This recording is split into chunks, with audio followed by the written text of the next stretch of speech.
Everyone, my team chose to do medical malpractice as our final presentation. Hi everyone, my team chose to do medical malpractice as our final presentation. Before we get into our presentation, we're just going to do a little summary of everything that you're going to see coming up. So first is our little introduction, which covers occurrences and costs, as well as some history, the types of medical errors, process of malpractice cases, hallmark cases and the errors that occurred in them, how to mitigate issues, some prevention, and then our conclusion, which has some recommendations as to how to prevent some medical malpractice errors that have been occurring. Medical malpractice is defined by the act of a healthcare professional, being a physician, nurse, certified aide, etc., causing harm to a patient, deriving from negligence or an omission. Malpractice actually has a very interesting history and can be traced back to 2030 BC when the Code of Hammurabi stated, if a doctor has treated a gentleman with a lancet of bronze and has caused the gentleman to die, or has opened an abscess in the eye for a gentleman with a bronze lancet and has caused the loss of the gentleman's eye, one shall cut off his hand. Well, obviously, that's not how malpractice cases are handled now, but back in this early times, this is actually how it was handled, meaning that, if a doctor failed to perform continuously, that he was punished. And this was adapted into European law, where not necessarily the physical harm was done to a doctor, but their reputation was damaged from malpractice. Malpractice cases in the United States started appearing more regularly around the 1800s, but without a systematic legal approach to resolve these issues, very little was ever done with the cases. There are two different aspects associated with costs of malpractice. So the first being physicians must pay for malpractice insurance. This insurance would pay out to any customers the claims that they make. The cost of malpractice insurance for a physician ranges by state and type of physician. In Connecticut, for example, insurance ranges from $34,000 a year to $170,000 a year, and the cost increases with surgeons and OBGYN practitioners. This is just a small fraction associated with malpractice.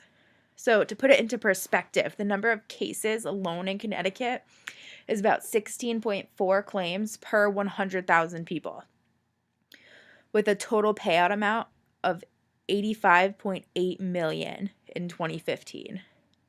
The payout amount increases almost every year. The National Practitioner Data Bank and Medical Malpractice Payment Reports collects data on all reported cases, and their most recent year available is from 2016, and there was about 11,100 payouts ranging from $1,000 to above $2 million, with about 2,800 cases receiving between $1,000 and $50,000. In a close second number of cases was about 2,500 cases receiving $100,000 to $250,000 a year. There's a very few cases that get a payout of $1 million or more, but overall, this shows one state, and a small state at that. When taking into account that there are 49 other states with much larger populations than Connecticut, it's easy to see how these costs begin to add up. Medical malpractice is a devastating aspect in treatment that can occur in any area of healthcare. Misdiagnosis is the most common type of medical malpractice. It can include misdiagnosis of a condition, resulting in treatment or prescriptions that are inappropriate and can further harm or have adverse reactions. If a physician fails to diagnose a condition for a period of time, the patient could miss crucial treatment opportunities that may have prevented harm or death. In misdiagnosis cases, the legal team for the patient must be able to prove that a skillful and competent physician would not have made the same diagnosis mistake under the same circumstances in order for the physician to be held liable. Another common type of medical malpractice is childbirth injuries. These injuries can include negligence in treatment provided during the pregnancy, as well as during the childbirth process. If negligent treatment is provided during the pregnancy, it could harm the baby, mother, or both. Examples of negligent care include failing to diagnose a medical condition of the mother, such as preeclampsia, failing to identify birth defects, failing to identify ectopic pregnancies, or failing to diagnose a disease that could be contagious to the mother's fetus, like HIV. If negligence occurs during childbirth, it may be a result of failing to anticipate birth complications, failing to note that the umbilical cord has become tangled around the baby, failing to respond to signs of fetal distress, and failure to administer cesarean when needed. Medication errors are another huge contributor to the number of annual malpractice claims. Medication errors can involve a doctor making a mistake on the initial prescription, administering the drug inappropriately, failure to notice potentially harmful or deadly drug-to-drug interactions, or administering a drug to the wrong patient. In hospital settings, administering an improper dosage of the drug is most common. Lastly, surgery errors are another type of common medical malpractice case. Types of errors that are commonly reported are negligent errors such as puncturing an organ or blood vessel, operating on the wrong body part, or leaving surgical equipment inside the body. Nursing staff can also be found negligent in post-operative care if they are found to be giving the wrong medications, using improper procedures that can lead to infection, or failing to give a patient adequate post-operative recovery instructions. As mentioned previously, there are many types of injuries during delivery that can be very severe, such as brain injuries, fractured bones, and full or partial paralysis. Some of these injuries can occur due to natural causes, so a malpractice case must prove the injuries were due to a doctor's negligence or failure to properly treat a condition. OBGYN was the number one specialty with the largest average payment made to the plaintiff for malpractice cases in 2017. OBGYN surgery was number one on the charts for amount of total closed claims in 2017 with just over 10,000 for the year.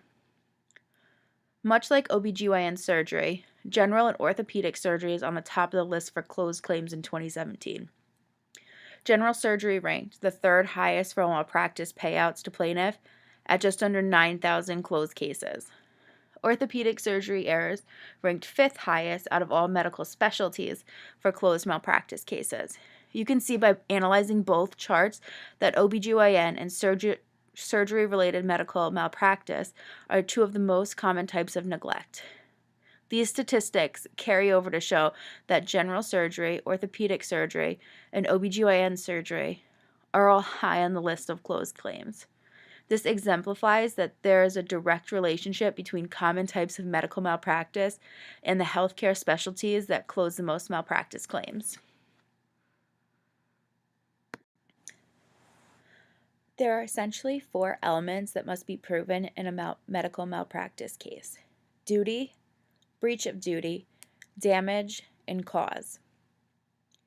The injured patient or patient's estate must show that the physician acted negligently in rendering care and that such negligence resulted in injury or death. Due to the civil litigation process in the United States, few malpractice cases reach trial. This is because of the system designed to promote efficient self-resolution of civil disputes. If a case does reach court, there are many steps that take place leading up to a trial. The process of discovery is facilitated by request for relevant documentation, such as medical records, hospital billing information, clinic notes, and related papers. Depositions are formal proceedings in which the litigant or party to the litigation is questioned by the counsel under oath, and a record of the proceeding is made later for use in court. The rationale requires the disputing parties to exchange facts and underlying information, such as respective expert testimony. At the trial, the plaintiff's attorney must approve every element of the case by presenting information gathered during the pretrial discovery. The attorney must convince the jury that it was more likely than not that the physician was negligent. The more likely than not standard of legal proof requires in medical malpractice litigation is called preponderance of evidence. This means that after hearing and considering all information discovered, an impartial jury must find a greater than 50% probability that the professional negligence did occur in order to return a verdict. Once the injured person has established that negligence led to the injury, the court calculates monetary damages that will be paid in compensation.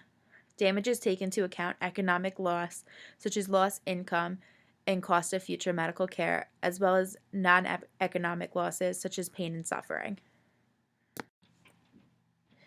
In addition to the previous slide, another hallmark case is reported in a 2013 Time article. Dr. Newman Toker recalls the case of an 8-year-old aspiring Olympic skater who fell on a ski slope and went to the hospital due to weakness on one side of her body. The medical staff informed her that it was a migraine and discharged her, only for her to return 6 days later after suffering from a stroke, compromising the right side of her brain. Dr. Hardeep Singh, who has been a prominent figure in reducing medical misdiagnosis cases, has recommended that doctors' offices, clinics, and hospitals implement the following to aid the prevention of misdiagnosis and overall patient satisfaction and safety. These steps include reforming and teaching of diagnosing, ensuring health information and technology supports the diagnostic process, strengthening teamwork, measuring and learning from the past errors, promoting a culture of diagnostic safety, increasing research funding, reforming malpractice and reimbursement systems, and promoting a culture of diagnostic safety. Not all medical malpractice suits are reported by the media, so when a celebrity faces one, it's big news. Dennis Quaid and his wife Kimberly's newborn twins were being treated for staph a few days after birth at Cedars-Sinai Hospital in LA when a series of errors led to them being given a potentially deadly dose of medication. They were each given 2 doses of heparin instead of Heplock, which is 1,000 times stronger. The medication labels were very similar in color and easily mixed up, and were mixed up firstly by the pharmacy tech and secondly by the nurse who was administering it. This led to the twins' blood having a water-like consistency and placing them in a life-threatening situation. Luckily, the twins survived, and the hospital settled with the Quaids for $750,000, while the Quaids also filed a lawsuit with the manufacturer, Baxter Healthcare. In response, Cedars-Sinai invested over $100 million in improving medication protocols. This included a new barcode system for medication that eliminated human error, focused education on medication safety, implementation of additional procedures while providing medicine, and an automated medication dispensary that responds to specific patient information. This has helped improve the standard of care not only at this hospital, but multiple hospitals across the nation. Baxter Healthcare also changed protocol by differentiating their labels in order to reduce the likelihood of confusion for physicians. Prevention is described as stopping something before it occurs.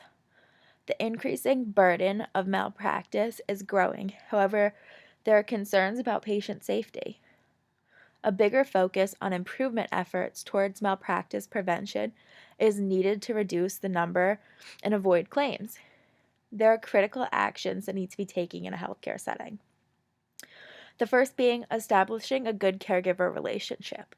A good relationship fosters communication and trust between the doctor and patient. Second, communicating clearly and being consistent with what you're saying. Everyone on a medical staff team needs to know what is going on so they can express that information clearly when a patient is asking them about it. Third, while communication skills are great, documentation skills need to be even better. Having things written down can come in handy if you ever need to revisit a situation, and also if there was ever a problem with a situation, there is written documentation to back it up. Fourth, staying up to date on current standards is just as important as abiding by the law. Understanding it and knowing changes are important. This is why doctors are required to get a certain number of hours continuing their education every single year. Fifth, getting informed consent is essential to even operate.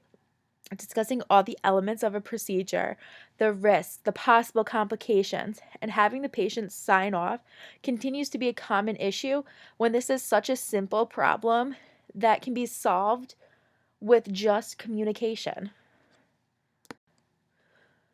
Continuing on from our last slide, 6, follow-up procedures are crucial so that all members of your practice can cohesively work together. Following up also allows you to get valuable feedback. 7, managing patient expectations by being straight up and accurate when discussing course of action is very important. You never want to set expectations high if there's a chance they're going to get broken. 8, taking a step back and putting yourself in the patient's shoes is a way to connect and better understand your patient. Using common sense in situations, for example. Something that might worry you is also probably worryful to them. Thinking like this will allow you to be a more empathetic practitioner. 9, asking for help is why there are specialties out there. No physician is expected to have all of the answers, and asking for help is a great way to expand your knowledge. 10, bad habits are easy to develop, so avoiding them will only benefit you in the long run. Things such as insufficient funds in the hospital or being understaffed can put a physician in a position where they could feel like they have to cut corners. Cutting corners, however, will only lower expectations and will not allow your patients to get the quality care they need and deserve. Some of the conclusions that we have reached over the course of writing our paper were that malpractice has a long history, and this history is very relevant because it started so long ago and really didn't change until modern litigation processes and insurance companies forced it to. Second is that costs associated with malpractice cases and just malpractice in general is extremely, extremely high. The malpractice insurance for practitioners is high and the payouts are very high. It's a cycle. The cost for practitioners would go down if the number of cases went down and the amount of payouts went down. So it's full circle for everyone there. There are many different types of malpractice as discussed back at the beginning of our presentation. There's not one specific thing that can be done. And then a lot of the cases never reach trial. This is the process that, we created here in the government so that people can settle these claims by themselves with their insurance companies. And that the insurers for these practitioners have to, decide what's going to happen. Is it, strong enough that they think they're going to win to be able to win at trial and not have to pay anything? Or should they just settle and not risk it?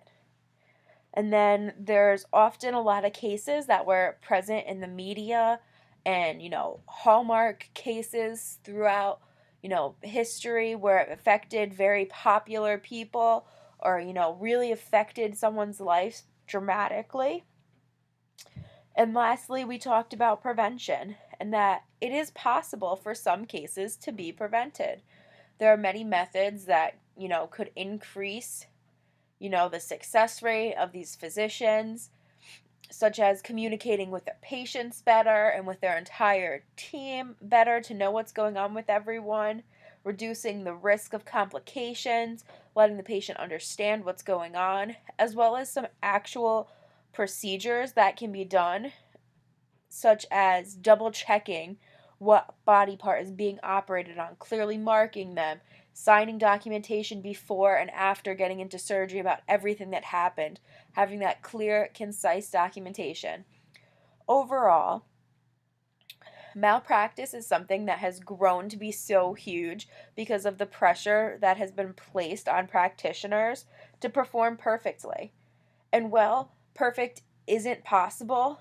It is possible to get things done without errors.